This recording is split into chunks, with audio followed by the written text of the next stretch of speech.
ဆိုတော့ချက်စကူးမှာကြရစားဂေါ်ရီယန်နဲ့ဒါဝိအကြောင်းတို့ဒန်ရီလာအကြောင်းတို့တွေကကျွန်တော်တို့လုံးဝယဉ်နီးပြီးသားကြံပိုက်တွေဖြစ်တယ်ပေါ့နော်ယဉ်နီးပြီးသားအကြောင်းအရာတွေဖြစ်တယ်တိုးတော်လည်းဒီနေ့ညနေမှာကျွန်တော်အဲ့ဒါရီလာတို့အသက်တာအားဖြင့်ကျွန်တော်ပြန်လဲပါဝင်ငါတက်တိခံခြင်းတဲ့အရာဖြစ်တယ်အသက်ရှင်တဲ့နှုတ်ပတ်တော်ဖြစ်တယ်အရောက်စီတိုင်းကိုအသက်ခံပြန်လဲစကားပြောမယ်လို့ကျွန်တော်ယုံကြည်တယ်ကျွန်တော်တို့ဣသရေလအမိုင်းကိုကျွန်တော်တို့ကြည့်မယ်ဆိုရင်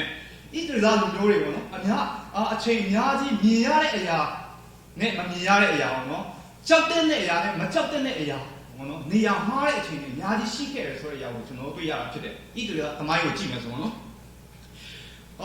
်ဖျားတဲ့မြင်ရတဲ့အသာစီးတွေကိုသူတို့တက်တာမှာဣသရေလလူမျိုးတွေအများကြီးကြောက်ရွံ့ခဲ့ကြတယ်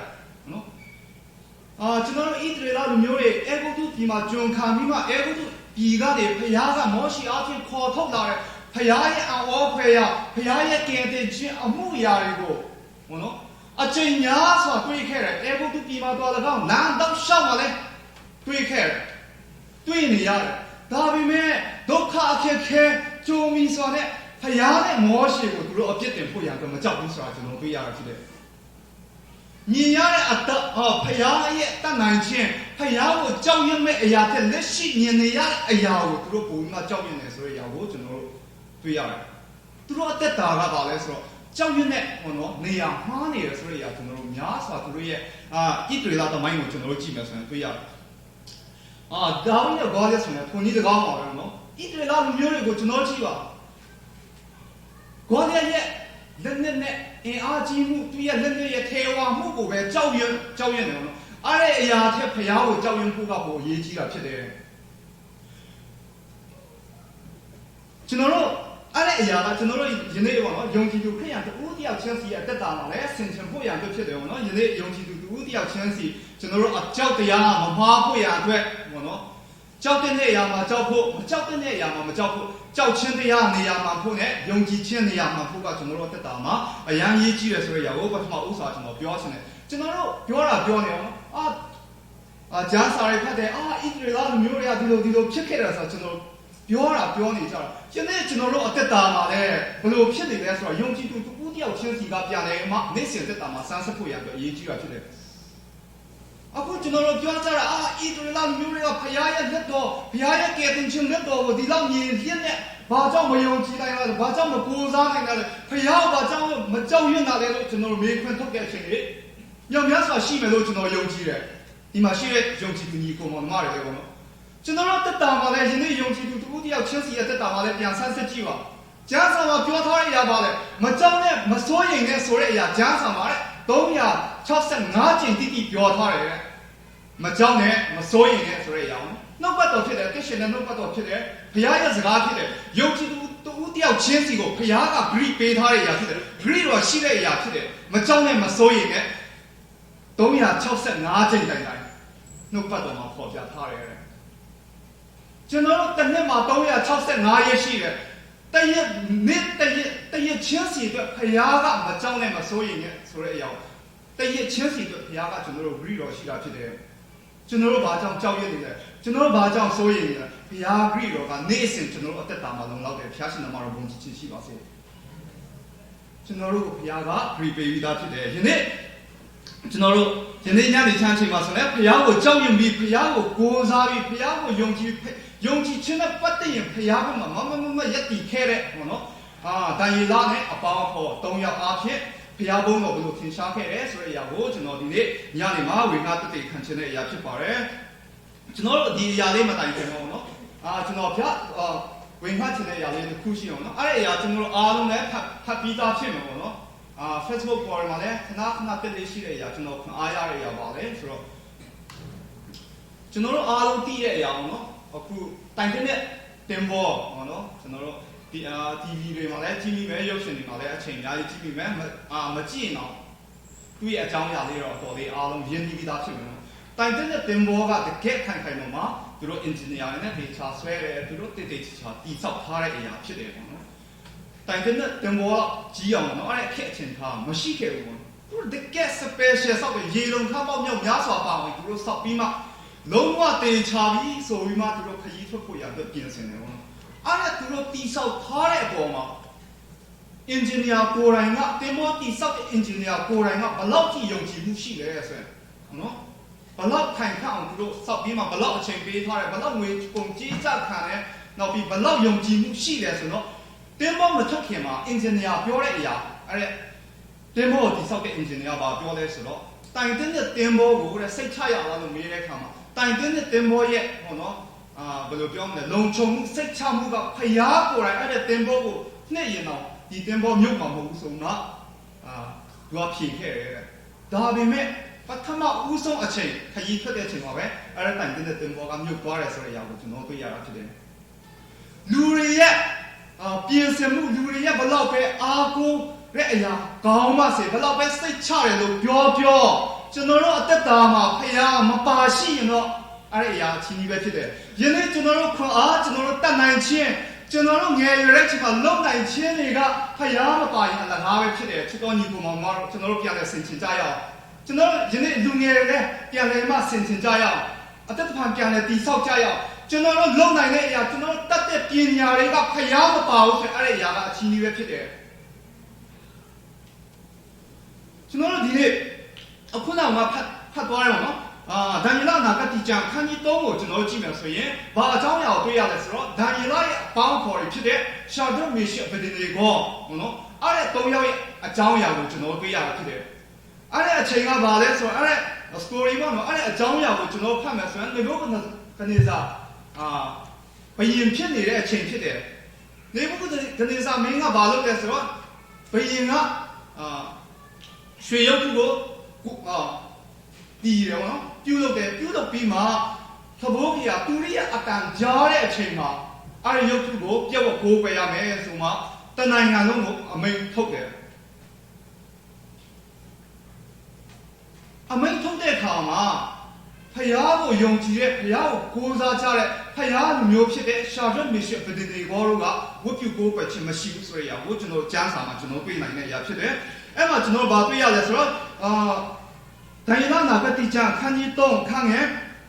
15မှာယခုရန်သဘောခရာစောင်းပလွေတရောပတ်တာဆရှိသောသူရိယမြို့တီးမုတ်ခြင်းအတန်ကိုကြားသောအခါငါတို့သောရွှေရုပ်ထုကိုပြောင်းကိုးကွယ်အံ့သောငါအသက်နေကြတုံးမုံရဲ့မိလောင်နဲ့ရှိသောမိဖို့တဲ့တို့ချက်ချင်းပြစ်ချမိငါလည်းမကယ်လွတ်နိုင်သောဖျားကအဘယ်တို့အဘယ်ဖျားရှိတဲ့နည်းကိုမိန်တော်မူ၏သဘောခရာတီးတဲ့အခါမှာမင်းတို့အားလုံးဝတ်ပြုကိုးကွယ်ဖို့ရတဲ့အဆင်သင့်နေကြပါတဲ့ဝတ်ပြုကိုးကွယ်ခြင်းငါတီထားကိုးကွယ်တဲ့ရွှေရုပ်ထုကိုကိုးကွယ်ခြင်းမရှိတဲ့သူပြည့်ဝခြင်းမရှိတဲ့သူကိုမိထဲမှာပြစ်ချနေတယ်ငါရဲ့လက်ကနေကယ်နိုင်တဲ့ဖျားပဲဖျားရှိမလဲဆိုမှနေဘုတ်နေစာမင်းကတိုင်းပြည်လုံးကိုစိန်ခေါ်တဲ့အရာဖြစ်တယ်စိန်ခေါ်တဲ့အခါမှာကျွန်တော်တို့တက်တာမှာစဉ်းစားကြည့်အဲ့ဒီနေရာမှာကျွန်တော်တို့ဒါဆိုရင်နော်ကျွန်တော်တို့ဒါအဲ့ရှာဒတ်မေရှက်ပေဒီနီဂေါနေရာမှာဆိုရင်ကျွန်တော်တို့ဘယ်လိုတုံ့ပြန်လဲကျွန်တော်တို့ပြန်ဆန်းစစ်ကြည့်အောင်အခုချိန်မှာနော်ကျွန်တော်တို့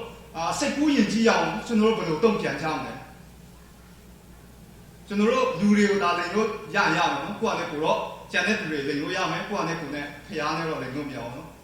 Facebook ဖျားအကြောင်းအရာအတိုင်းပြောဆိုပါလေဆိုတော့အရင်ကတော့ passport ကိုဖျားနဲ့ငါနဲ့ပဲတည်တယ်အခုတော့ဖျားပဲတည်တော့ဆိုတဲ့အတိုင်းပေါ့နော်အခုတော့ဒီရတော့ကျွန်တော်တို့တည်မှာမဟုတ်ဘူးဖျားပဲတည်မယ်လို့မဟုတ်ဘူးနော်ကျွန်တော်တို့ပြန်ဆန်းစစ်ကြည့်အောင်အဲ့လိုကျွန်တော်တို့အတက်နဲ့ယဉ်နီးပြီးမှ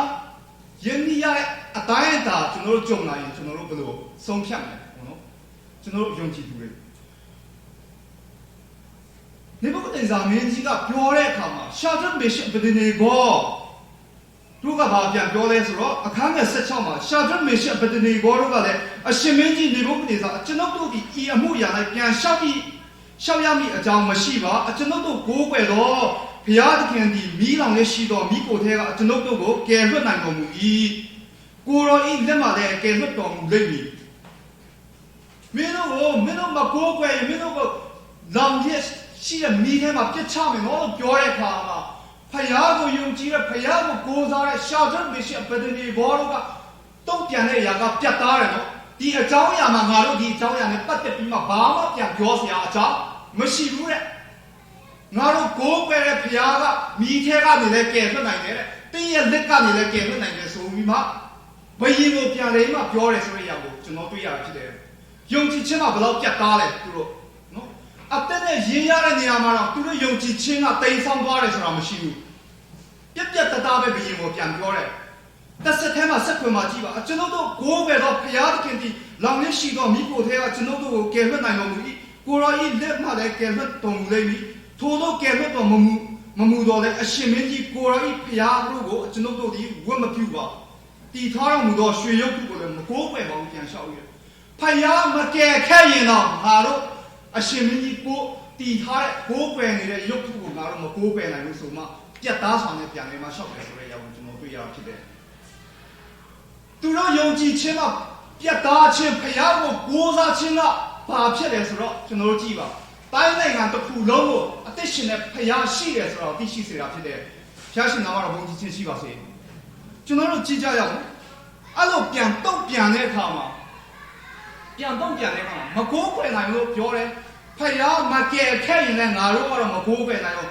အသက်ပဲအသေးခံမယ်ငါတို့ယုံကြည်ခြင်းလုံးဝမပြောင်းလဲဆိုမှရှာကြမေရှက်ပဒနေဘောတို့ကပြန်နေမှာအဲ့တဲ့လူငယ်တွေကပြန်ပြောတဲ့ခါမှာနေဘုတ်နေစာမင်းကြီးကအယအမြင့်တော်သားထွက်တဲ့ခါမှာဘာပြောလဲဆိုတော့အခန်းငယ်19မှာထိုအခါနေဘုတ်နေစာမင်းကြီးပြင်းစွာမြတ်ထွေး၍ရှာကြမေရှက်ပဒနေဘောတို့ကိုကြည့်ရှု၍မျက်နာတော်ပြည့်တဲ့မိဖို့ကိုအရင်ထက်ခုနဆတိုး၍ပူစေခြင်းက၎င်းခွင့်အားကြီးသောစစ်သူရဲတို့သည်ရှာကြမေရှက်ပဒနေဘောတို့ကိုတုံ့နှောင်၍မိလောင်ရဲ့ရှိသောမိဖို့ထဲကပြစ်ချစေခြင်းက၎င်းအမိန့်တော်ရှိသည့်တိုင်ထိုသူ၃ယောက်တို့ကိုဘောင်းပြီးအင်ကြီးဝက်လုံးအဆရှိတီတို့နဲ့တကွာတုံ့နှောင်၍မိလောင်ရဲ့ရှိသောမိဖို့ထဲကပြစ်ချကြသောအခါရှင်ပြန်၏အမိန့်တော်ကြက်တီး၍မိဖို့သည်အလွန်ပူသောကြောင့်ရှာဒရက်မေရှက်ပဒနေဘောတို့ကိုဆွဲသောသူတို့သည်မိလျံရှင်ကြောင့်တေကြ၏အရာစိတ်တော်တဲ့ခါမှာဘယင်ကအရာမြတ်တော်ထက်တဲ့ခါမှာငါရဲ့စကားကိုပုံကန်နေငါ့ကိုစန့်ကျင်နေဆိုပြီးမှဘာလုပ်လဲဆိုတော့အရင်တောက်လောင်နေတဲ့မိထက်ခုနဆမောနော်ပူအောင်ခုနဆမိကိုထိုးစီတယ်အရင်ကအစတရားပူရဆိုရင်အစခဏရပို့တိုးစီတယ်ရှာဒရမေရှပနေဘောရောဘောနော်မိတဲ့ကိုပြစ်ချတဲ့ဘယင်ရဲ့အစေပါတွေဖြစ်တယ်ဘောနော်အဲ့ဒီလူတွေကတော့အဲ့ဒီမီးအရှင်ကြောင့်မို့သူတို့မီးလောင်ပြီးမှတေကြတယ်တိုးတော်လဲခုနဆလောင်တော့မီးထဲမှာလဲရှာတဲ့မေရှပဒနေဘောတော့ကိုးကွယ်တော့ဖယားကခုနဆလောင်တော့မီးထဲမှာလဲဘောနော်ရှာတဲ့မေရှပဒနေဘောတော့သူမီးထဲလဲကဲထနိုင်တော့ဖယားဖြစ်တယ်ယနေ့ရှာတဲ့မေရှပဒနေဘောကိုးကွယ်တော့မီးထဲကဲလွတ်နိုင်တော့ဖယားတူညီတော့ဖယားကိုကျွန်တော်တို့ကိုးကွယ်ကြတာဖြစ်တယ်ယနေ့ကျွန်တော်တို့နေ့စဉ်အသက်တာမှာကျွန်တော်တို့ကြုံတွေ့နေရတဲ့နေ့စဉ်လူမှုဘဝမှာကြုံတွေ့နေရစားရတောက်ရကျွန်တော်တို့ရဲ့အနာဂတ်ဘယ်အရာတွေကကျွန်တော်တို့တုံ့နှောင်နေတယ်ဘယ်အရာတွေကကျွန်တော်တို့စိန်ခေါ်နေတယ်အဲ့ဒီအရာထဲကနေကဲထွက်တိုင်တော့ဖယားကရှာတဲ့မေရှပဒနေဘောတို့ကိုးကွယ်ခဲ့တဲ့ဖယားယနေ့ကျွန်တော်တို့ကိုးကွယ်တဲ့ဖယားဖြစ်တယ်အာမင်ကျွန်တော်ယနေ့ကိုးကွယ်နေတဲ့ဖယားဖြစ်တယ်ကျွန်တော်ဘယ်အရာကိုကျွန်တော်ကြောက်ရင်းတာကျွန်တော်ယုံကြည်ခြင်းမှာရှာတဲ့မေရှပဒနေဘောကဲတော့ယုံကြည်ခြင်းမှာကျွန်တော်တို့မရက်ပြီးဖို့ရအတွက်အရေးကြီးတာဖြစ်တယ်ယုံကြည်ခြင်းပြင်းထန်ဖို့ရအတွက်ကျွန်တော်အရေးကြီးတာဖြစ်တယ်အဲ့မှာနော်ကျွန်တော်တို့အခန်းငယ်20မှာနော်အောက်ပိုင်းမှာကျွန်တော်ကြည့်မယ်ဆိုရင်သူတို့စံချီတဲ့မြင်များမများဝက်လုံးလဲခြားနာခြင်းမရှိမီးလောင်တော့အနံ့လဲကင်းလွတ်ခုနဆလောင်တော့မီးကရှာတဲ့မြရှက်ပဒနေဘောတော့ကိုနော်မီးထဲမှာထဲမဲ့သူတွေတော့အဲ့အပူရှင်ကြောင်းလောင်ကျွမ်းကြတယ်တေကြတဲ့အချိန်မှာရှာတဲ့မြရှက်ပဒနေဘောတော့ကဘာဖြစ်လဲဆိုတော့သူတို့ရဲ့စံချီတဲ့မြင်နဲ့စပင်တမွေးတော်နော်မလောင်ဘူးတဲ့နောက်ပြီးသူတို့ရဲ့ဝက်လုံးကညှော်နှံ့မှာနော်ကျွန်တော်မီးလောင်တဲ့ခါမှာညှော်ဖြစ်တယ်အဲ့ဒီညှော်နှံ့မှာမဆွဲဘူးတဲ့အဲ့ဒီအထိဖျားကွယ်ကာနိုင်တဲ့ဖျားဖြစ်ပါတယ်သက်သက်ထဲမှာကျွန်တော်တို့ပြန်ကြည့်အောင်နော်အခန်းငယ်29မှာအောက်ဆုံးပိုင်းမှာကျွန်တော်ကြည့်မယ်အကြောင်းမူကားထိုမြတ်တော့ကဲတင်ချင်းကိုထိုဖျားခင်မှာတပါအဘယ်ဖျားမျှမပြုတ်နိုင်ဘူးမိတော်ဘူးဒီမှာဘာလို့နိုင်ငံရဲ့ရှာရက်မေရှပဒီနေဘောကိုချီးမြှောက်တော်မူ၏အဲ့ဒီအရာကနေဘုကနေဇာမင်းကမနော်ထိုမြတ်တော့ကဲတင်ချင်းကိုထိုဖျားခင်မှာတပါအဘယ်ဖျားပြုတ်နိုင်တော်မူအရင်ကသူပြောတဲ့အရာကရှာဒရမေရှပဒနေဘောကိုစိန်ခေါ်တဲ့အချိန်မှာပြောတဲ့အချိန်ကငါတီထားကိုးကွယ်တဲ့ ရုပ်ထုကိုမကိုးကွယ်မပြောက်ဘူးဆိုရင်မင်းတို့ကိုမိထဲမှာချမယ်ငါရဲ့လက်ကကဲနိုင်တဲ့ဖျားပဲဖျားရှိမလဲဆိုမှရှာသွမေရှပတိနေကိုစိန်ခေါ်ခဲ့တဲ့နေဘုတ်ကနေစာမင်းကြီးကဘာဖြစ်လဲဆိုတော့ရှာသွမေရှပတိနေကိုယုံကြည်ခြင်းအားဖြင့်ဖျားကြီးရဲ့ဘုံတော်ထင်ရှားတဲ့အခါမှာရှာသွမေရှပတိနေကိုပြန်ပြောတဲ့အရာကနေဘုတ်ကနေစာမင်းပြန်ပြောတဲ့အရာပါလဲဆိုတော့ထိုမြတ်လောက်တော့ကဲတင်ခြင်းကိုထိုဖျားသခင်မှတပါအဘယ်ဖျားပြုနိုင်လဲတဲ့ရှာဒရမေရှပတိနေကိုကိုးကွယ်တဲ့ဖျားကလွဲပြီးအဲ့လိုကဲတင်နိုင်တဲ့ဖျားဘယ်ဖျားမှရှိမှာမဟုတ်ဘူးဆိုပြီးမှရှာဒရမေရှပတိနေကိုနေဘုတ်ကနေလာမင်းကြီးကပြန်ပြောတယ်ဆိုတဲ့အရာကိုကျွန်တော်တို့တွေ့ရတာဖြစ်တယ်ကျွန်တော်တို့ယနေ့ယုံကြည်သူတွေကျွန်တော်တို့စဉ်းစားကြည့်အောင်ကျွန်တော်တို့အတ္တအားဖြင့်ကျွန်တော်တို့နေ့စဉ်အသက်ရှင်တမှုအားဖြင့်ကျွန်တော်တို့ပုံတက်တဲ့ကြည်ပြီးမှတပါးသူတွေကကျွန်တော်တို့ဖယားကိုချီးမြှောက်ခြင်းဖယားကိုဂိုးပယ်ခြင်းဖယားကိုသိရှိခြင်းဘယ်နှယောက်ရှိလဲကျွန်တော်ယုံကြည်သူတက်တာမှာစဉ်းစားဖို့ရမယ်ဖြစ်တယ်ရှာဒမေရှပတိဒီဘောအားဖြင့်သူတို့ကဲတင်ခြင်းတွေကဝင်လာတော့သူတို့ရဲ့ယုံကြည်ခြင်းသူတို့ယက်တည်မှုသူတို့ရဲ့တက်တာအားဖြင့်အသက်ရှင်သောဖယားကိုနေဘုတ်ကနေစားတဲ့မကဘူးတိုင်းနိုင်ငံတစ်ခုလုံးအသက်ရှင်သောဖယားကိုတည်တယ်လို့ပဲယနေ့ကျွန်တော်တို့ယုံကြည်ခြင်းအားဖြင့်တိုင်းနိုင်ငံတစ်ခုလုံး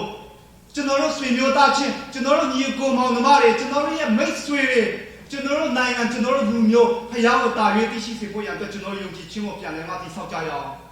ကျွန်တော်တို့လူငယ်တွေပြန်လည်ဆင်ခြင်ကြရအောင်ကျွန်တော်တို့ယုံကြည်သူတွေကျွန်တော်တို့ပြန်လည်ဆင်ခြင်ကြရအောင်ယနေ့ဒီအချိန်ဒီအခါမှာကျွန်တော်တို့ပြန်လည်မှဒီနှုတ်ပတ်တော်အဖြစ်ကျွန်တော်တို့ပြန်လည်ဆင်ခြင်ကြရအောင်ပါကျွန်တော်တို့နေ့စဉ်ကြုံတွေ့နေရတဲ့ဒုက္ခအခက်ခဲတွေအနေနဲ့ကယ်ထွက်နိုင်တဲ့ဖျားဖြစ်တယ်ဒီအရာပေါ်မှာကျွန်တော်တို့ကျွန်တော်အစပြောခဲ့လို့ပဲတနေ့မှာ365ရက်ရှိတယ်365ရက်လုံးဖျားကမစိုးရိမ်နဲ့မကြောက်ရင်နဲ့တရက်ချင်းစီလုံလောက်မှုရှိအောင်ဖျားဂရိတော်ပေးပြီးသားဖြစ်တယ်ထိုပေါ်မှာထိုဂရိတော်ပေါ်မှာကျွန်တော်တို့ယုံကြည်ရည်တည်ကြရအောင်အသက်ရှင်တဲ့ဖျားကကျွန်တော်တို့ဦးတယောက်ချင်းစီကိုတောင်းယူသွားမှာဖြစ်ပါတယ်ကျွန်တော်တို့ဒုတိယအချက်အနေနဲ့ကျွန်တော်တို့ပြန်လဲဆက်ကြည့်ကြရအောင်နော်ကျွန်တော်တို့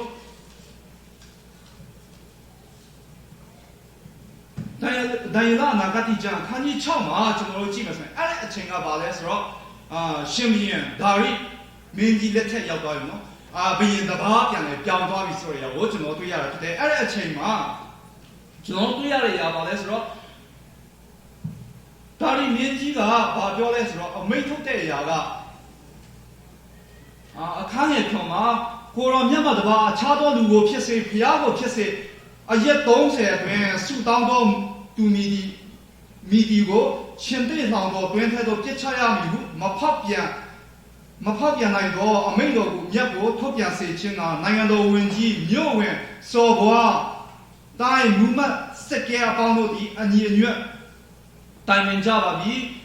ထို့သောဖြစ်၍အရှင်မင်းကြီးသည်အမိန့်တော်ရှိတော်မူပါမပြောင်းလဲတတ်သောမေဒရိပေရဒီတဘောဓမ္မအတိုင်းအမိန့်တော်ဒီစေခြင်းကဒဇိတ်ခတ်တော်မူပါဟုရှောက်ထားကြရင်ဒါရီမင်းကြီးဒီလည်းအမိန့်တော်ကိုပေးရဒဇိတ်ခတ်တော်မူ၏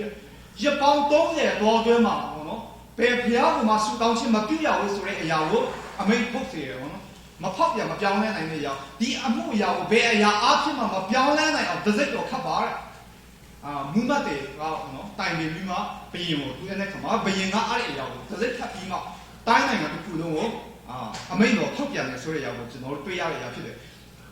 ရပောင်း30တော်အတွင်းမှာဘယ်ဖျားကဝတ်ပြုကိုးကွယ်ခြင်းမရှိရဘူးဘယ်ဖျားကဆူတောင်းခြင်းမရှိရဘူးလို့အမိန့်တော်ထုတ်ပြန်တဲ့အခါမှာဒံယေလကပါလဲဆိုတော့တရက်မှာ3ချိန်အမြဲတမ်းဂျေရုဆလင်မြို့ရှိရအောင်မျက်နှာမူပြီးတော့အမြဲတမ်းသူတရက်ကို3ချိန်ဖျားကိုချီးမွမ်းတယ်ဆူတောင်းတယ်ဆိုတဲ့အရာကသူ့အသက်တာမှာသူလှုပ်ဆောင်နေတဲ့အရာဖြစ်တယ်အဲ့ဒီအရာကသူ့အတွက်ဒါစီဖြစ်လာပြီသူဘုရားကိုချီးမွမ်းခြင်းဘုရားကိုကိုးကွယ်ခြင်းမှာဒါစီတဲ့အရာကရပောင်း30တိတိဘုရားနဲ့စကားမပြောဖို့ရအတွက်ဘုရားကိုမချီးမွမ်းနိုင်ဖို့ရအတွက်ပေါ့နော်ဘယင်ကဒဇိတ်ခတ်ပြီးမှအဲ့ဒီအမိန့်တော်ကိုထုတ်တယ်ဆိုတဲ့အရာကိုကျွန်တော်တွေ့ရတာဖြစ်တယ်ထုတ်တဲ့အခါမှာဘာဖြစ်လဲဆိုတော့အဲ့ဒီအမိန့်တော်ကိုမလိုက်နိုင်ရင်တော့ဘာလုပ်လဲဆိုတော့ချင်းတဲ့တွင်းထဲမှာပြစ်ချပြီးမှချင်းတဲ့စာကျွေးခိုင်းတယ်တနည်းအားဖြင့်ပြောစီရင်ချင်းတစ်မျိုးဖြစ်တော့တက်ခိုင်းတဲ့အရာဖြစ်တယ်ပြောတဲ့အတိုင်းပဲတကယ်လုပ်တဲ့အရာကိုကျွန်တော်တွေ့ရဖြစ်တယ်ဘယင်အမိန့်တော်ဖြစ်တယ်ပေါ့နော် ဒါပေမဲ့အဲ့ဒီအရာကိုလုပ်မယ်ဆိုတဲ့အရာကိုဘယင်းနားတော်မှာအမှုထမ်းနေတဲ့တန်ရီလာကကောင်းလို့ဆိုတာသိတယ်သိတော်ညာလည်းပဲဘယင်းရဲ့ဘုံကိုထက်ဘယင်းထက်သူကြောက်ရတဲ့အရာကဖျားဖြစ်တယ်ဘယင်းကလုံးဝရပေါင်း30တိတိဟောနော်ကိုယ်ပဲဝတ်ပြုချင်မပြုတ်ဖို့ရတဲ့စုတောင်းခြင်းမပြုတ်ဖို့ရတဲ့အမိန့်ထုတ်တဲ့ခါမှာလေအဲ့ဒီအရာကသူ့ကိုတားဆီးနိုင်လားဆိုတော့လောကအရာတွေကသူ့ကိုမတားဆီးနိုင်ဘူးလောကတွေအမိန့်ကသူ့ကိုမတားဆီးနိုင်ဘူးနော်ဘာလို့လဲဆိုတော့ပြုမြဲတာတရက်ကို3ချိန်တန်ကြီးလာကစုတောင်းတယ်ဆိုတဲ့အရာကိုကျွန်တော်တွေ့ရတာဖြစ်တယ်။ယနေ့ကျွန်တော်ယုံကြည်သူအသက်တာမှာဆိုတဲ့တခါလေကျွန်တော်စိုးရိမ်နေအချိန်တွေစိတ်ပြည့်တဲ့အချိန်တွေအခက်ခဲတွေ့တဲ့အချိန်တွေကျွန်တော်တို့ depression ဝင်နေတဲ့အချိန်တွေနော်ကျွန်တော်စုတောင်းခြင်းတွေမေးကြတယ်။စုမတောင်းနိုင်တဲ့အချိန်တွေအထိဘုရားကြောင့်မသွားနိုင်တဲ့အချိန်တွေအထိကျွန်တော်တို့ဝတ်ပြုမကိုးကွယ်နိုင်တဲ့အချိန်တွေဘုရားကိုမချီးမွမ်းနိုင်တဲ့အချိန်တွေအထိအချိန်များစွာရှိခဲ့တယ်။ဒါရီလာကိုသူ့အသက်နဲ့ရင်းပြီးမှကြုံရတဲ့အခက်ခဲမှာတော့အဲ့ဒီအရာတွေကသူ့မသားစီနိုင်ဖယားကိုကိုးကွယ်ဖို့ရအတွက်ဖယားကမှဆူတောင်းဖို့ရအတွက်ဖယားနဲ့စကားပြောဖို့ရအတွက်လောကအရာလောကအမိန့်တွေကသူ့ကိုမသားစီနိုင်ဘူးဆိုတော့ကျွန်တော်တွေ့နေရအောင်ဖြစ်တယ်။ယနေ့ကျွန်တော်တို့ဘောဘယ်အရာတွေကသားစီနေလဲယုံကြည်ခြင်းမှာပြင်းထန်တဲ့ဒါရီလာကိုဘယ်အရာကမှမသားစီနိုင်လို့ကျွန်တော်တို့ယုံကြည်ခြင်းသာရှိပါကျွန်တော်တို့ဖယားကိုသာကိုးစားပါဖယားဖက်မှာသာတရားမှာတရားရက်တည်ပါဘယ်အရာကမှကျွန်တော်တို့ကိုသားစီနိုင်မှာမဟုတ်ပါဘူး။တရှင်တော်ဖျားနာမတော်ဘုန်းကြီးချင်းရှိပါစေတခါကဟောနော်ကျွန်တော်တို့ချင်းပြည်နယ်ဖက်တယ်ပေါ့နော်ကျွန်တော်တို့ခရိယန်တွေကဘာဖြစ်လဲဆိုတော့cruise တွေတင်သားတွေခရိယန်တင်သားတွေကျွန်တော်တို့ကယ်တင်ချင်းတင်သားတွေလုပ်ပြီးဆိုရင်မပြောင်းလဲသေးတဲ့သူတွေလာရင်တော့ကျွန်တော်တို့ဘာလုပ်လဲဆိုဦးစားပေးလေးရှိအောင်နော်ဒါပါအထူးသဖြင့်ရွာထဲမှာကျွန်တော်တို့ပတ်ဝန်းကျင်မှာအရက်တောက်တယ်မူဗီမှာလာတဲ့သူတွေဆိုဘာလုပ်လဲဆိုတော့တင်သားပေးပြီးဆိုတော့ဒါပါအရှိမထိုင်ပါဆိုတဲ့မရမကအရှိမပို့ကြတော့နော်ပို့မှပါလဲဆိုတင်သားကိုအရန်ငါအောင်ခိုင်းစေချင်တော့ခရိယန်အတိုင်းဝိုင်းဒီထဲမှာအတော်များများလို့တွေ့ရတဲ့ခါမှာတရက်မှာကျွန်တော်ခရိယန်အတိုင်းဝိုင်းထဲကမီယိုဖလာခရိယန်နော်ယုံကြည်သူမိသားစုများတွေပေါက်ဖွာလာတယ်ဒါပေမဲ့သူကအမြဲတမ်းတောက်စားတယ်နော်တောက်စားပြီးတော့နေတဲ့အခါမှာအတင်းတော်မှာတင်နှန်းရှိလာတော့နော်ကဲတင်ချင်းတင်တာတစ်နှစ်မှာတစ်ချိန်လုပ်လို့ပဲတင်နှန်းရှိလာတဲ့အခါမှာ physics ရှိတဲ့အခါမှာဘာလို့လဲဆိုတော့အဖေအမေကအရာအတင်းသွားခိုင်းအောင်သွားပါလို့ပြောတော့မသွားချင်တဲ့အရာသွားခိုင်းလို့နောက်ဆုံးတော့ဖျားเจ้าကိုသွားတယ်ဖျားเจ้าရောက်တော့လည်းအနောက်မှာထိုင်နေဆိုတော့ထိုင်ခွင့်မပြုဘူးပေါ့နော်အတင်းသွားလူတွေကအာယုံဆိုင်ခွင့်ရတော့ရှိဝလာပါဆိုတော့အရှိမထိုင်ခိုင်းတော့အရှိကပါစကာကအာရပါရတင်နမ်းပေးတယ်တရားဟောတယ်အရှိမအသက်ရှင်တဲ့ဘုရားနာမတော်ဘုန်းကြီးချင်းရှိပါစေအာမင်ကျွန်တော်တို့ယုံကြည်သူတွေကအားလုံးတည်ပြီးသားဖြစ်တယ်အရှိအာမင်ဆိုတော့အာမင်အတော့ကလည်းအာမင်နာမတော်ဘုန်းကြီးချင်းရှိပါစေအာမင်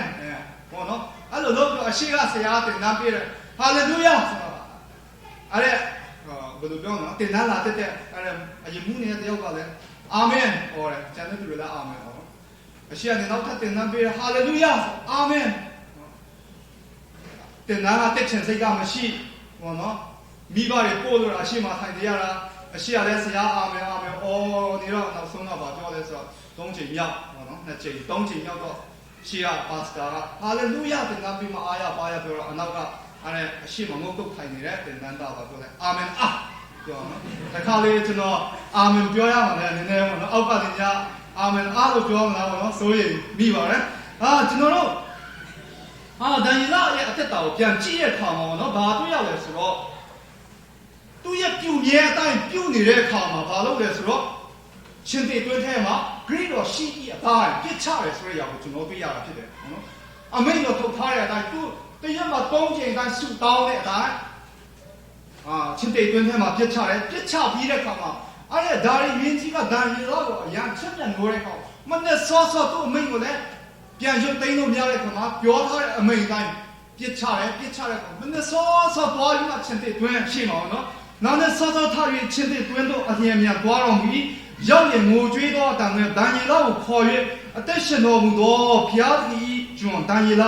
တင်မပြတ်ဘိုးကွယ်သောဘုရားသခင်သည်တင့်ကိုရှင်သေဘေးမှကယ်လွတ်နိုင်တော်ဟုမေးတော်မူ၏တဲ့ရှင်သေတွင်းထဲမှာပြစ်ချတယ်ပြစ်ချပြီးမှဒန်ယေလကိုအရန်ချစ်မြတ်လို့နှစ်သက်တဲ့ခါမှာဟောနော် မငါစာစောစစ်စစ်တွားပြီးမှတန်ကြီးလားပြစ်ချခံထားရဲ့ချင်းတဲ့တွင်ရှိကနေမှတန်ကြီးလားကိုဘယင်တယောက်ဖြစ်တယ်ဝန်ဒါရီမင်းကြီးကတွားပြီးမှဘာပြောလဲဆိုတော့မင်းကိုကွယ်တဲ့ဖရားကမင်းအဲ့ချင်းတဲ့တွင်ထဲမှာပြစ်ချမယ်ဆိုတာတီးရနဲ့မင်းကိုကွယ်တဲ့ဖရားကမင်းကိုအဲ့ချင်းတဲ့တွင်ထဲကကဲနိုင်ပြီကဲနိုင်ရဲ့လားဆိုမှတွားပြီးမှငိုကြွေးတယ်နဲ့ပြောတယ်ငိုကြွေးမှဘယ်မှာလဲမင်းအဲ့လောက်အားကိုးနေတဲ့ဖရားမင်းအဲ့လောက်ယုံကြည်နေတဲ့ဖရားကအခုမင်းကိုကယ်နိုင်ရဲ့လားဆိုမှတွားပြောတယ်တနည်းအားဖြင့်ပြောဆိုမင်းကိုမကယ်နိုင်ဘူးမင်းအဲ့လောက်ယုံကြည်ခဲ့တဲ့ဖရားမင်းကိုဘယ်လိုကယ်နိုင်လို့လဲဘယ်မှာကယ်နိုင်လို့လဲမင်းအခုတည်ပြီမဟုတ်လားဆိုမှတွားပြောတာပါပဲပေါ့နော်ဒါပေမဲ့လူတွေထင်တဲ့အရာကချင်းတေးကပါလေအသားစိတ်ငါးစိတ်စားတဲ့တိရစ္ဆာန်ဖြစ်တယ်ပေါ့နော်ချင်းတေးတွင်းထဲမှာချရင်တော့တေချာပေါက်တညာလုံးထားတယ်တေချာပေါက်စားမှာဖြစ်တယ်ဘောနော်ဒါပေမဲ့လူအနေနဲ့စဉ်းစားရင်စားရမှာဖြစ်တယ်တန်ရီလာအသက်ရှင်စရာအကြောင်းဘာမှမရှိဘူးဒါပေမဲ့ချင်းတေးတွင်းထဲမှာလည်းဖယားကကယ်နိုင်တဲ့ဖယားဖြစ်တယ်ဆိုတာတက်တိတ်ထူတဲ့ဖယားဖြစ်တယ်တန်ရီလာဘာပြန်ပြောလဲဆိုတော့ကျွန်တော်တို့27မှာကြည့်ပါတန်ရီလာကအရှင်မင်းကြီးအသက်တော်အစင်မြဲရှင်ပါစေကျွန်တော်ဖယားသခင်ဒီကောင်းကင်တမန်တို့ကိုဆေလွတ်၍ချင်းတဲ့နှုတ်ကိုပိတ်တော်မူသဖြင့်ကျွန်တော်ဒီချင်းတဲ့ဘေးနဲ့လွတ်ပါ၏လို့ပြန်ဖြေထားတဲ့အရာဖြစ်ပါတယ်။ဖယားသခင်ကကောင်းကင်တမန်တွေကိုလွတ်ပြီးမှအသားစိတ်ငါးစိတ်စားတဲ့ချင်းတဲ့နှုတ်ကိုလည်းဖယားကောင်းကင်တမန်တွေလွတ်ပြီးမှနှုတ်ကိုပိတ်ပြီးမှကျွန်တော်ကိုကယ်ထွက်တယ်ဆိုမှဒါယေလကဒါရီမင်းကြီးကိုပြန်လဲမှတုံ့ပြန်တယ်ဆိုတဲ့အရာကိုကျွန်တော်တွေ့ရတာဖြစ်တယ်လူအနေနဲ့စဉ်းစားရင်စားရမှာဖြစ်တယ်ဒါပေမဲ့လူအကြံစီတဲ့မြင့်တော်ဖရားလူတွေတွေးခေါ်နိုင်တဲ့အရာတဲ့မြင့်တော်ဖရားလူတွေတတ်နိုင်မှုတဲ့မြင့်တော်အရာမှာရှိတော်ဖရားအရာခတ်တိုင်းကိုတတ်နိုင်တော်ဖရားကချင်းတဲ့နှုတ်ကိုလည်းပိတ်နိုင်တာဖြစ်တယ်ဖျားရှင်နာမှာတော့ဘုံကြီးချင်းရှိပါစေယနေ့အဲ့ဒါဖရားကဒိုင်ရီလောက်နဲ့နော်ရှာဒတ်မရှိဘယ်ဒီဘောကိုပဲဖရားကဘာဖြစ်လဲဆိုတော့ဒိုင်ရီလောက်ချင်းတဲ့တွင်ထဲရနေမှာချင်းတဲ့နှုတ်ကိုပိတ်ပြီးမှလည်းကဲဟုတ်တယ်ဆိုရကိုကျွန်တော်တွေ့ရဖြစ်တယ်နော်ချင်းတခါလေးစဉ်းစားကြည့်မနော်ဒန်ရီကပြောရရပါလဲဆိုတော့ချင်းတဲ့နှုတ်ကိုကောင်းကင်တမန်တွေကိုဆွတ်ပြီးမှပိတ်စေရတဲ့ဒါရီမင်းကြီးယုံချင်မှယုံလိမ့်မယ်နော်ဒါပေမဲ့24မှာကျွန်တော်တို့ကြည့်ရင်တော့ထို့နောက်ဒန်ရီလာနဲ့အပြစ်တင်တော်သူတို့ကိုရှင်ဘုရင်အမိန့်တော်နဲ့ခေါ်၍သားများနဲ့တကွချင်းတဲ့တွင်ထောက်ပြစ်ချတယ်မြေတော့မရောက်မီချင်းတဲ့တို့ဒီနာ၍သူတို့အယိုရှိသမျှကိုချိုးဖဲ့ကြ၏ဖိုင်စာရဲ့ချင်းတဲ့ရပါလဲဆိုဒန်ရီလာကိုမစားတဲ့ချင်းတဲ့ကဒန်ရီလာကိုအပြစ်တင်ကြတဲ့လူတွေကိုချင်းတဲ့တွင်းထဲချတဲ့အခါမှာမြေကြီးတော့မရောက်သေးဘူးချင်းတဲ့တွေကစားပြီးတဲ့ဖယားကနှုတ်မပိတ်ခဲ့ဘူးထိုချင်းတဲ့ကိုနှုတ်မပိတ်ခဲ့ဘူးဆိုဒန်ရီလာစကားပြောနိုင်ဖို့မပြောနိုင်အယိုးတော်ကြံချင်မှကြံမှာဖြစ်တယ်ဘာကြောင့်လဲသူကအပြစ်တင်တဲ့သူတွေကိုချင်းတဲ့တွင်းထဲပစ်ချတဲ့အခါမှာချင်းတဲ့တွင်းထဲမြေကြီးတော့မရောက်သေးဘူးဒန်ရီလာပြစ်ချခံတဲ့ချင်းတဲ့တွေရတယ်နော်အားလုံးအယိုးတော်မကြောက်မြေကြီးမရောက်မှာအားလုံးစားတာဖြစ်တယ်နော်ကျွန်တော်အသက်ရှင်တဲ့ဖခင်ကဒန်ရီလာကိုကွယ်ကာခဲ့တာဖြစ်တယ်ကင်နှုတ်ခဲ့တာဖြစ်တယ်ဆိုတော့အဲ့ဒီအရာကဒန်ရီလာရဲ့ယုံကြည်ခြင်းဖခင်ကိုဒန်ရီလာရဲ့ဘိုးကွယ်ခြင်းယုံကြည်ခြင်းမှာမရက်တည်ခြင်းကဘာဖြစ်စေလဲဆိုတော့အခန်းငယ်26မှာကျွန်တော်ကြည့်ရင်ငါဆိုရတော့တနိုင်ငံလုံးနဲ့ရှိနေတော့တင်တို့ဒီဒန်ရီလာ၏ဖျားသခင်ကိုကြောက်ရွံ့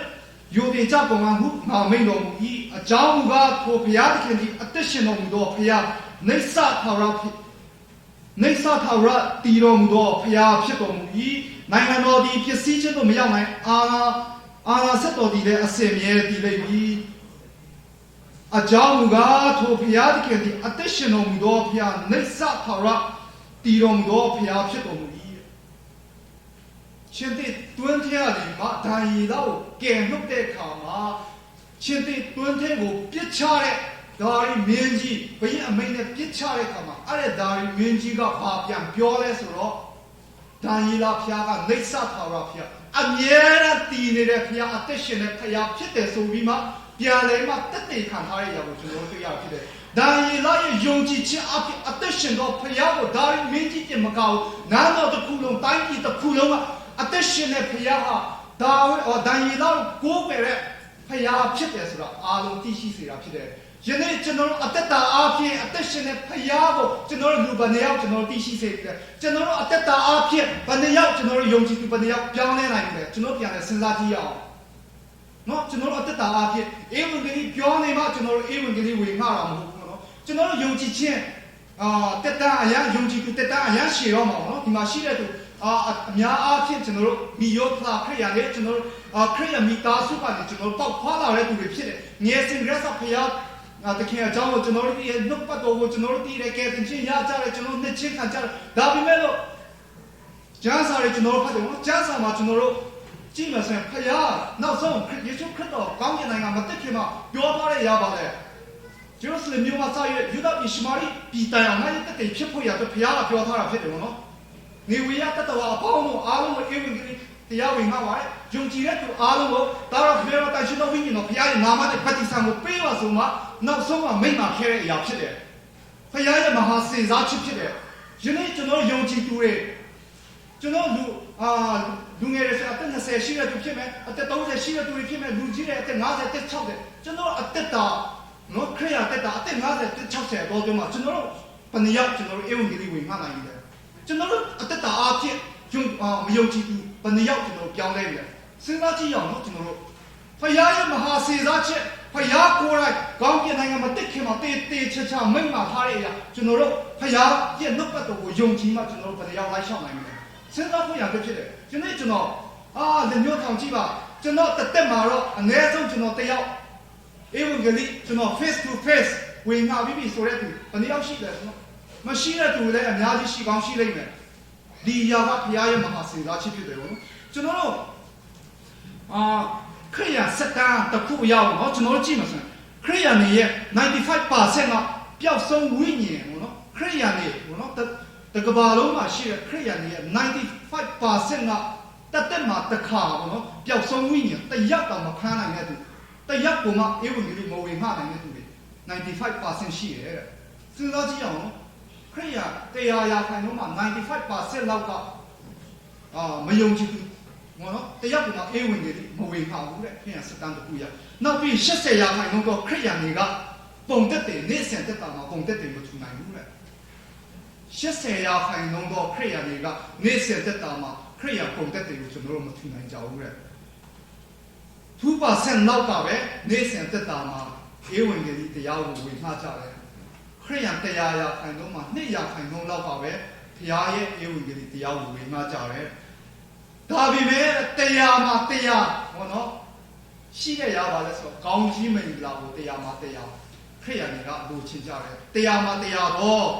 ခရိယာတွေကကောင်းကြီးကိုတော့တရားမှာတရားလိုချင်ကြတယ်ကျွန်တော်တို့တက်တာမှာစဉ်းစားဆင်ခြင်ဖို့ရပဲဖြစ်ပါတယ်နော်ကျွန်တော်တို့အထူးသဖြင့်ကျွန်တော်တို့ဒီနေ့ကျွန်တော်တို့လူငယ်တွေကျွန်တော်တို့လူငယ်တက်တာအဖြစ်ရှားတဲ့မရှိအပဒေတွေပေါ့နော်ကျွန်တော်တို့ဒါရီလာအဲ့ဒါ၄ရောက်တက်တာကိုကျွန်တော်တို့အတက်တာမှာပြန်လေမှစံထားမှပြန်လေတိဆောက်ကြရအောင်သူတို့ယုံကြည်ခြင်းအဖြစ်သူတို့ရဲ့ဖခင်ပေါ်မှာယုံကြည်တဲ့အရာဖခင်ကိုကိုးစားတဲ့အရာယုံကြည်ခြင်းပြတ်သားတဲ့အရာတိုင်းနိုင်ငံတစ်ခုလုံးအသက်ရှင်တဲ့ဖခင်ကိုသိရှိစေတယ်။ယနေ့ကျွန်တော်တို့ယုံကြည်သူလူငယ်တွေအားဖြင့်ကျွန်တော်တို့ဆွေမျိုးသားချင်းကျွန်တော်တို့ဒီကိုမောင်မတွေကျွန်တော်တို့မိတ်ဆွေတွေဘာနဲ့ရောက်ကျွန်တော်ဖခင်ကိုသိရှိစေတယ်။ကျွန်တော်တို့အသက်တာတွေပြန်လည်ဆောက်ဖို့ရအတွက်ကျွန်တော်ပေးလို့ရရဖြစ်ပါတယ်။ကျွန်တော်အဆုံးမသတ်ခင်မှာကျမ်းစာတစ်ပိုက်ဖတ်ခြင်းအပြင်အဆုံးသတ်ချင်ပါတယ်ကျွန်တော်ယုံကြည်သူလူငယ်တွေအရောက်စီတိုင်းအတွက်ကျွန်တော်ဖတ်ချင်တဲ့ကျမ်းတစ်ပိုက်ရှိပါတယ်တိမောသေဩဝါဒစာအခန်းကြီးပထမဆောင်တော့အခန်းကြီး၄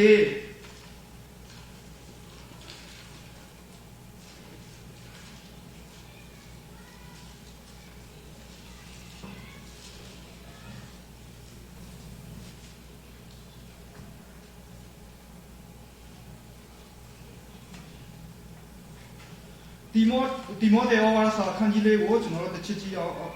တိမောသေဩဝါဒစာပထမဆောင်တော့အခန်းကြီး၄အခန်းငယ်7ကိုကျွန်တော်ဖတ်ချင်ပါတယ်တိမောသေဩဝါဒစာအခန်းကြီး၄အခန်းငယ်7တိမောသေဩဝါဒစာပထမဆောင်တော့အခန်းငယ်7ကိုဖတ်ချင်ပါတယ်အခန်းငယ်7တင်းအသက်အရွယ်နုပြောတဲ့ဝါစာပေသူများမဆောင်ဘဲနဲ့စကားပြောခြင်းကြင်ကြံပြင်းခြင်းသူတော်ကိုချစ်ခြင်းဝိညာဉ်သဘောရှိခြင်းသစ္စာဆောင်ခြင်းစင်ကြယ်ခြင်းအရာမှာယုံကြည်သောသူတို့အားပုံသက်တွေကိုပြကြလော့တင်းဤအသက်အရွယ်နုပြောခြင်းကိုအဘယ်သူမျှမထီမဲ့မြဲမပြုစေနဲ့စကားပြောခြင်းကြင်ကြံပြုမှုခြင်းသူတော်ကိုချစ်ခြင်းဝိညာဉ်သဘောရှိခြင်းသစ္စာဆောင်ခြင်းစ စင်ကြယ်ခြင်းအရာမှာယုံကြည်တော်သူတို့အားပုံသက်တွေကိုပြကြလောဖျားသခင်ရဲ့တရှင်နဲ့နှုတ်ပတ်တော်ဖြစ်တဲ့လူငယ်ရောက်စရိုက်ပေါ်၌ဖျားရှင်သက်ဖန်ကောင်းကြီးပေးပါစေ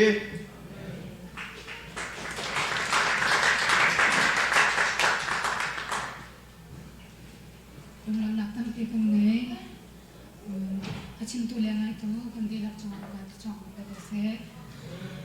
tu chana chun domnak leya kalai kandilak diruin la number zali le som ruk le kwa khan kandak thim than le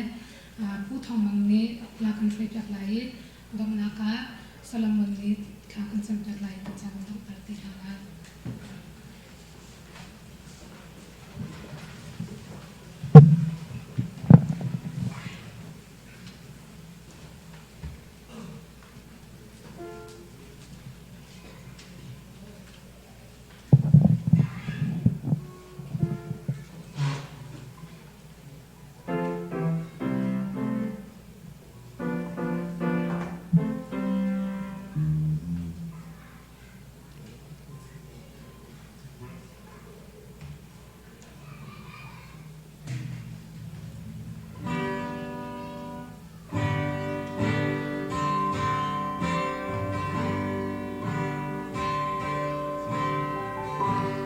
liao nu ngang lên lệ va căn râm cha dây đa năn tòa chia môi mi ra dấu hoa nâng ngay cha lâu mơ mít khi hè ni tin khả cha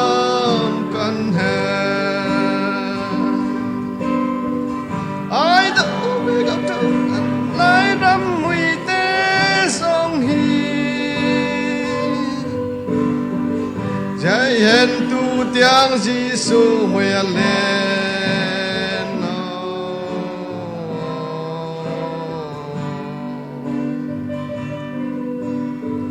áo hẹn căn rin căn rằm cha nang ma theng an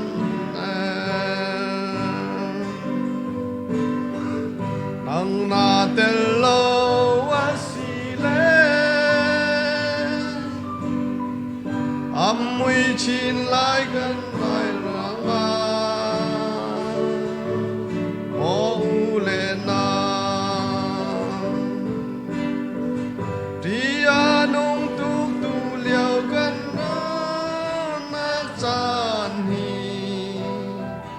ya tang kharau kan hai a do ve gau trung kan lai ram mui te zong hi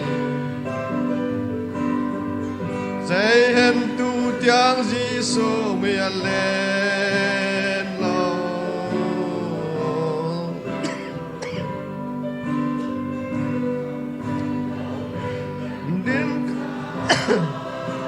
Giêsu nang ma theng an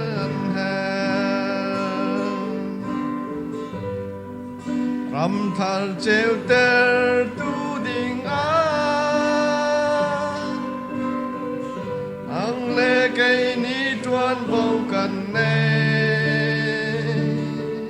nang hal chang mo treo về chẳng sẽ gần lại đắm đi Giêsu ni rian tra bi ga kan fia a do về gấu trung kan lại ram mui te zong hi dây hen tu tiếng Giêsu mui lên lo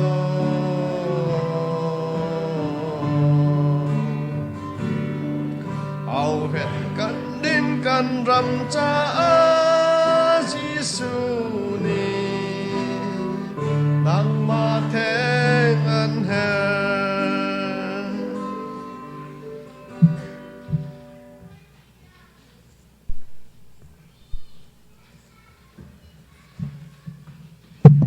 giá thì thắt chăng một là